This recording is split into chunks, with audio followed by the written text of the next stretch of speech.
Today, Tuesday, June 9th, Venus makes her famous or infamous conjunction to Jupiter in Cancer at 25 degrees and 46 minutes. And as I discussed in last week's video about this event, linked here, be sure and watch this if you haven't already after you watch this video. Because Mercury in Cancer is squaring both Pallas Athena conjunct Saturn on this day, and this Venus conjunct Jupiter squares the goddess asteroid Aries, known for disruption and chaos, I see it more as an activating, awakening event that brings us wisdom and clarity and potential disruptive change in the Cancer area of our chart, even if that change is expansive and for the better. But today's video is all about the remaining transits that Venus has this week, because she is on the move and in control on the heels of that conjunction, entering a brand new synodic cycle with Jupiter that will impact us for the next year. Hi, I'm Amy Rose White. I'm an integrative psychotherapist and astrologer making videos on concrete healing tools that align with the astrological transits. Please see all my free resources linked below, as well as booking links for astrological counseling, coaching, and psychotherapy. So as we feel more into the week beyond today's conjunction, we have a number of key events related to Venus transits.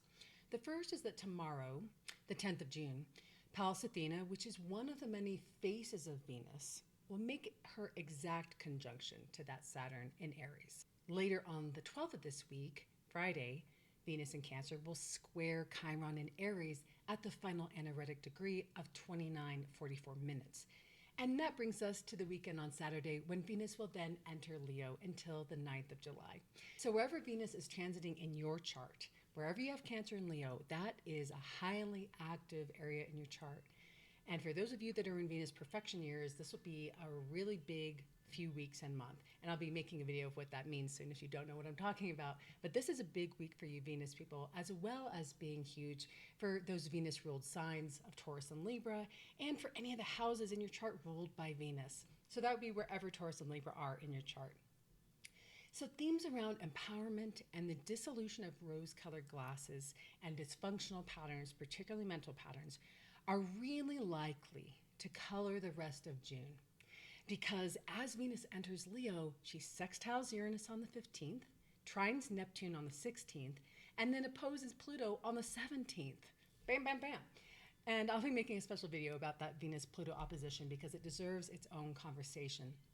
But for now, I want you to understand that as Venus finishes up in Cancer and then moves into Leo this week, it's that square to Chiron, right on the heels of her conjunction to Jupiter, that offers us a profound healing before the Pluto opposition next week. And what I mean by that is that as Venus is squaring Chiron in its final degree, the day before she enters the sign of the heart of the sun, Leo, our core vitality.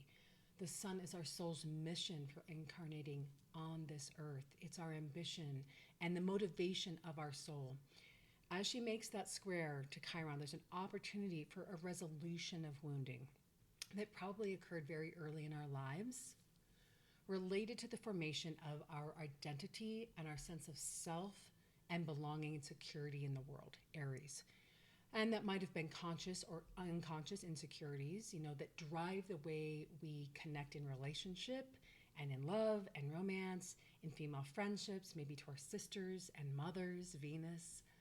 And by virtue of all that dynamic tension going on at the Venus-Jupiter conjunction, we have the ability to be set free from tendencies towards being manipulated, giving our power away to others, and shutting down around love, or even keeping love in this very superficial way that can be a negative or lower octave of Leo, where it's more about the chemistry and the excitement and the drama, or maybe the things we have in common, or how we want people to look or do for a living. Venus is preparing to oppose Pluto, and a Venus that has just begun a new synodic cycle with Jupiter in the sign of the moon is a Venus that wants way more than that. It's a Venus with depth. It's a Venus empowered. It's a Venus who is not going any longer to get into the power struggles within relationship again. It's a Venus who, entering Leo, courage, bravery, has the willingness to be seen finally, like really seen, warts and all, which is much more than allowing that need to be special to run the whole show because it seeks depth.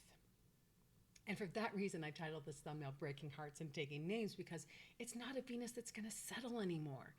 And wherever Venus is transiting in your chart is an area where through the rest of the summer especially, we can really feel a release and a freedom and an empowerment around where we have changed with what we will settle for when it comes to love of all kinds.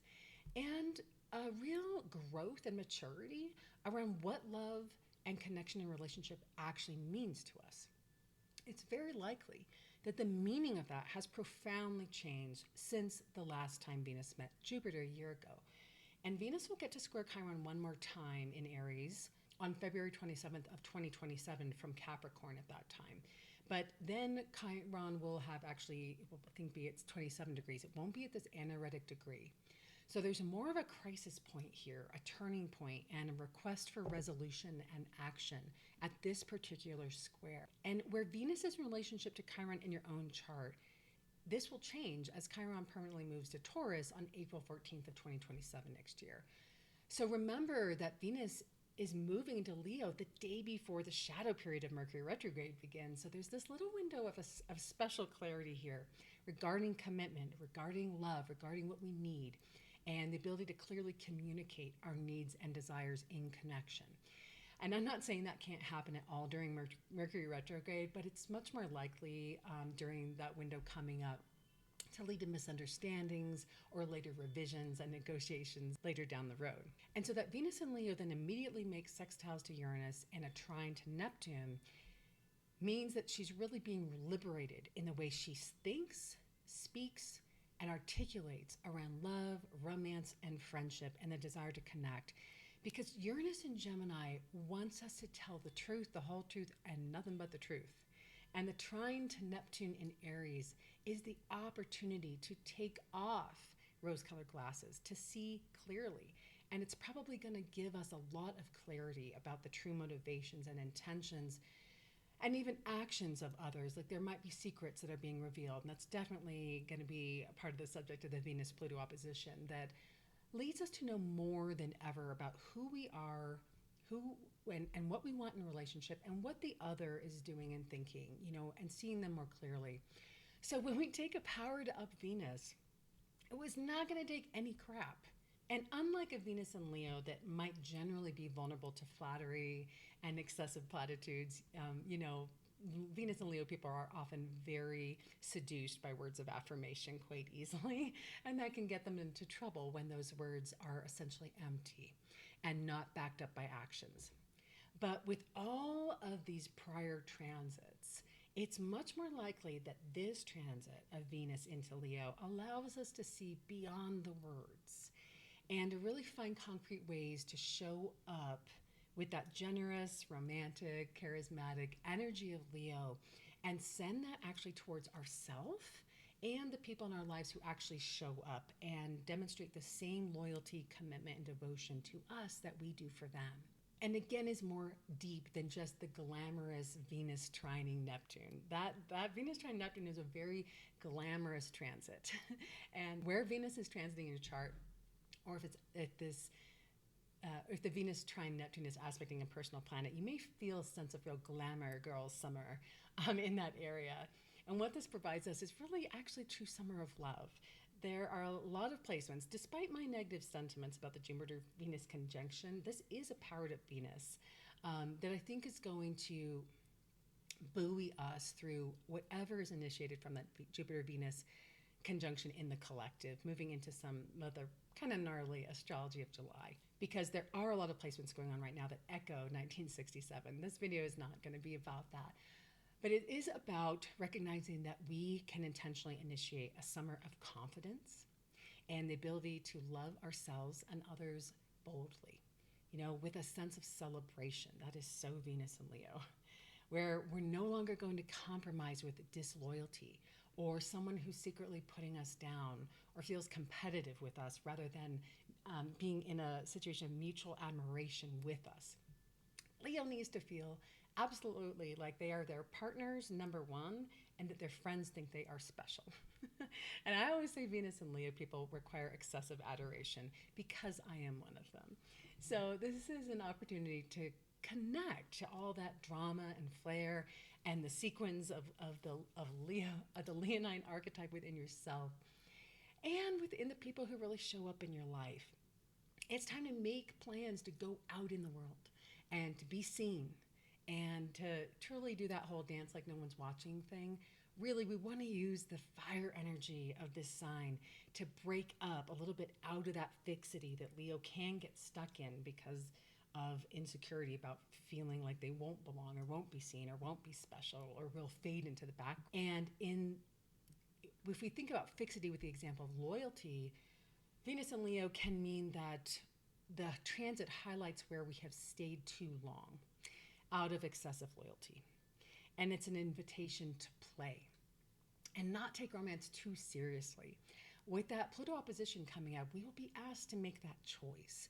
Can we demand a deep, passionate, fulfilling love with ourselves, with the world, and with our partners while not getting lost in the weeds, of making relationships about the drama of relationships? Can we stay creative? Can we stay faithful and protect our hearts while still being willing to be vulnerable, given everything that most of us have survived around love? So the transit of Venus into Leo until the 9th of July is really about where am I willing to say no in the name of self-love and yes to having an open heart no matter what I've gone through. So your meditation and reflection for the transit of Venus into Leo is, what would I need to have the courage to love again with an open heart and be willing to say no to what doesn't serve me? And the mirror work for this transit is, you have the power and the courage to love again boldly. And the mantra for this transit is, I know my worth and I lead with love. I hope this was useful. Thank you so much for liking, for sharing, for subscribing, and most of all for hyping. The subscriptions and the hypes really carry this channel along. Each and every one is meaningful to me. I thank you from the bottom of my Leonine, my Venus and Leonine heart. Please see my free resources below. If you like this video, you'll like these two above me, and I'll see you in the next one. Bye for now.